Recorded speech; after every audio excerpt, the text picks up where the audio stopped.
Divine brother Mahender Kumar గారు, founder, chairman, managing director of Signature Studios. Thank you so much దిది.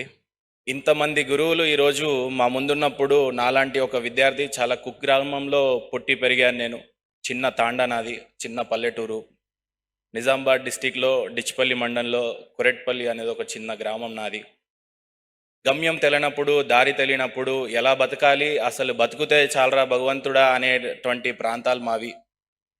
గమ్యం తెలియనప్పుడు ఒకరోజు మా ఆ టీచర్ని గొప్పగా పొగడడానికి ఒక సరైన వేదిక ఎప్పుడు రాలేదు.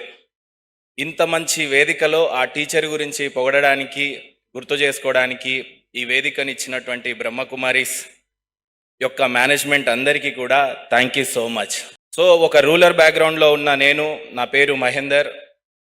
7వ తరగతి చదువుతున్నప్పుడు అడ్డం మీద కూలీలు లేబర్గా వెళ్తున్న నేను, మా టీచర్ నాకు ఇచ్చినటువంటి ఒకే ఒక్క దారి, లక్ష్యం ఎలా నిర్దేశించుకోవాలి, గమ్యాన్ని ఎలా చేరుకోవాలి. 7వ తరగతిలో చదువుతున్న నాకు, నాలాంటి అనేకమైన విద్యార్థులకి గమ్యాన్ని నిర్దేశించినటువంటి అలాంటి గురువులు ఎందరో. మీలో కూడా చాలామంది అలాంటి గురువులు ఉన్నారని ఆశిస్తూ, అయితే నా గురువు పేరు, నా టీచర్ పేరు విద్యా పబ్లిక్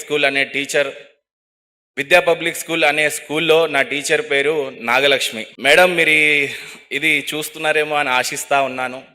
ఆమె maths teacher, actually Nagalakshmi teacher. Hand writing రాకపోతే కూడా అనేక సార్లు కొట్టి హ్యాండ్ రైటింగ్ నేర్పించింది.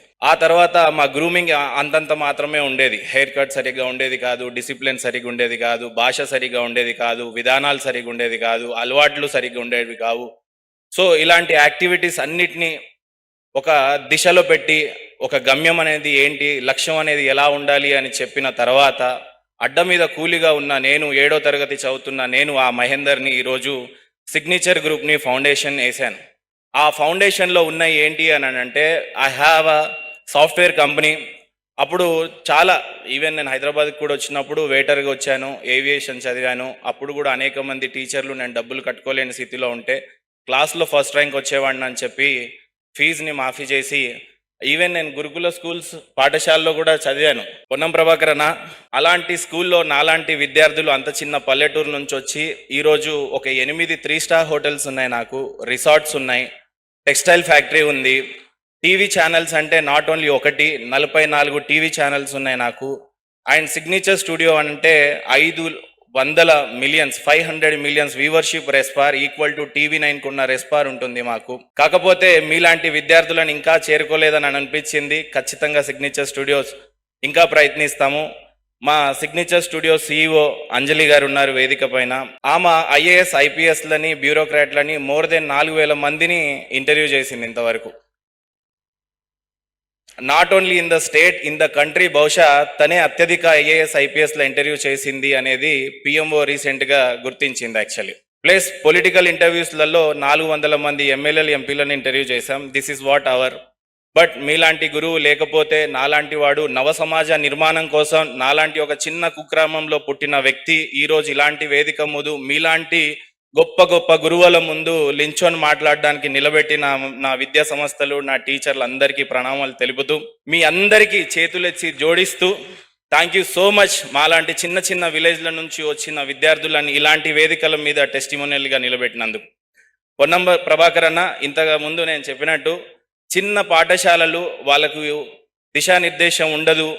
పేరెంట్స్ రోజంతా 1000 రూపాయలకి కూలిగా పోతున్నా కూడా చదివించుకోవడానికి ఏ ఆశయాలు ఉండవు వాళ్ళ ముందు. జస్ట్ బతికితే చాలు, అందరి పిల్లల్లాగా నా కొడుకు కూలి పని చేయకుండా ఎక్కడో ఒక 10,000కు ఉద్యోగం వస్తే పెళ్ళైపోతుంది, ఏదో సాధారణమైన జీవితాన్ని జీవించేస్తారు అనుకునే వాళ్ళకి గొప్ప వేదిక. ఒక పెద్ద అబ్దుల్ కలాం లాంటి, నరేంద్ర మోడీ లాంటి వాళ్ళని, ఈవెన్ రేవంత్ రెడ్డి లాంటి వాళ్ళని, స్టూడెంట్ లీడర్గా మీలాంటి వాళ్ళని తయారు చేసే సంస్థలు ఏమన్నా ఉన్నాయి అని అంటే గురుకుల పాఠశాలలే. సో అలాంటి పాఠశాలలకు మీ యొక్క అవసరం చాలా ఉంది. స్టూడెంట్ లీడర్ నుంచి వచ్చిన మీరు చాలా అగ్రెసివ్ లీడర్ కూడా. ఎప్పుడు కూడా పొద్దున మార్నింగ్ నుంచి పడితే ఈవినింగ్ వరకు ప్రజా సమస్యలతో పాటు సరైన మినిస్టర్ మీ యొక్క స్కూల్ పాఠశాలకి ప్రభాకర్ అన్నని ఇచ్చినందుకు రేవంత్ రెడ్డి అన్నకి థ్యాంక్ యూ చెప్తూ, ఇలాంటి పాఠశాలను పట్టించుకొని అనేక మంది అబ్దుల్ కలాంలను, రేవంత్ రెడ్డిలను, పొన్నం ప్రభాకర్ అన్న లాంటి వాళ్ళని తయారు చేయాలని ఆశిస్తూ, ఈరోజు నాకు ఇచ్చినటువంటి అంశం ఏంటంటే, మౌంట్ అబ్బు యొక్క ఎక్స్పీరియన్స్ గురించి. నిజంగా చెప్పాలంటే మీలో ఎంతమంది మౌంట్ అబ్బుకి విజిట్ చేశారో చూడాలని ఉంది ఒకసారి. ప్లీజ్ దయచేసి చేతులు ఎత్తుతారా? చాలా తక్కువ మందే మౌంట్ అబ్బుకి వెళ్ళారు. అయితే జీవితాన్ని చాలా దగ్గరుండి తెలుసుకోవాలి అని అంటే గురువులు ప్రపంచానికి ఎంత బోధించినా సరే, ఈ ప్రపంచ నిర్మాణం గురువుల వల్లనే జరిగింది, నిజమే. బిల్డింగ్లు, మేడలు, కార్లు, రోడ్లు, భవనాలు, లీడర్స్ ఎవ్వరు తయారైనా కూడా చివరికి మహాభారతంలో ఒక సేయింగ్ ఉంది. అర్జునుడు లోగా ఫీల్ అవుతున్నప్పుడు, ఆయనకు గమ్యం తెలియనప్పుడు ఆయనకు నిర్దేశించినటువంటి శ్రీకృష్ణుడు ఆ రోజున గురు పాత్రనే పోషించారు. సో అలాంటి గురువులు మీరంతా. మౌంట్ అబ్బు గురించి మీరు తెలుసుకొని 10 మందికి చెప్తే అది చాలా మందికి రీచ్ అవ్వాలని కోరుకుంటూ యాక్చువల్లీ అక్కడ ఏముంది అనేది మీకు చెప్పాలనుకుంటున్నాను. ఖాళీ చేతులతో వచ్చినటువంటి లేఖరాజ్ గారు, ఫౌండర్ ఆఫ్ బ్రహ్మకుమారీస్, ఖాళీ చేతులతో వచ్చి ఆయన ఒక చాలా పెద్ద బిజినెస్ మ్యాన్ అయిన ఉన్నప్పటికీ అన్నీ వదిలేసి చాలాసార్లు దేవుని యొక్క ధ్యానం చేస్తున్నప్పుడు ఒక దేవుడితో తను మాట్లాడి ఇంకో దేవుడితో మాట్లాడి ఈ జీవితం అంటే ఏమీ లేదు, లౌకికపరమైనటువంటి వస్తువులన్నీ ఎప్పటికైనా సరే వదిలేసి ప్రయాణం చేయాల్సిందే, అసలు మనిషిగా ఈ నేల మీదకి వచ్చి ఈ భూమి మీదకి వచ్చి ఏదో ఒకటైతే ఖచ్చితంగా తెలుసుకోవాలి. అంటే ఒక మనిషి పుడతాడు చస్తాడు, పుడతాడు చస్తాడు, ఎందుకు పుడతాం ఎందుకు చస్తాము దాని గురించి తెలుసుకోవాలి అని చెప్పి ఆయన అభ్యాసించినప్పుడు తెలుసుకున్నప్పుడు ఆయనకి దేవుడి యొక్క సాత్కారం దొరికింది. శివుడి యొక్క సాత్కారం, శ్రీ మహావిష్ణువు యొక్క సాత్కారం జరిగిన తర్వాత డైమండ్లన్నీ కూడా రాళ్ళలాగా అనిపించి, బేసిక్గా సింధీస్ అంటేనే పెద్ద బిజినెస్ మ్యాన్లు. యాక్చువల్లీ వాళ్ళు ఎప్పుడు కూడా ఆ బిజినెస్ వదిలేసి ఒక కఠినమైన లైఫ్ని ఎంచుకోవడానికి ఇష్టపడరు. కానీ ఆ రోజు దాదా లేఖరాజ్ గారు మరి ఎందుకు కఠినమైనటువంటి ఆ సమాజంలో అప్పట్లో పాకిస్తాన్, కరాచీ దగ్గర, సింధు నది ప్రవాహక ప్రాంతం దగ్గర, హైదరాబాద్లో ఆయనకి సాత్కారం అయిన తర్వాత ఈ లౌకికపరమైనటువంటి బిజినెస్లు, డైమండ్లు అన్నీ వదిలేసిన తర్వాత ఆయన అడవిలోకి అక్కడక్కడికి వెళ్ళిపోయిన తర్వాత ఒక 10 మంది గురువుల చేత ఆయన అధ్యయనాన్ని మొదలుపెట్టినప్పుడు ఆయనకు అర్థమైనటువంటి విషయం ఏంటంటే ఈ శరీరం అనేది తాత్కాలికంగా ఉంటుంది. అక్కడే అనేక విషయాలలో నేను అడుగుపెట్టే ముందు మౌంట్ అబ్బులో అనేకమైనటువంటి అపోహలు ఉండేది. ఎందుకో వీళ్ళు తెల్ల చీరలు కట్టుకుంటారు, సమాజానికి విరుద్ధంగా ఉంటారేమో అనే భయం.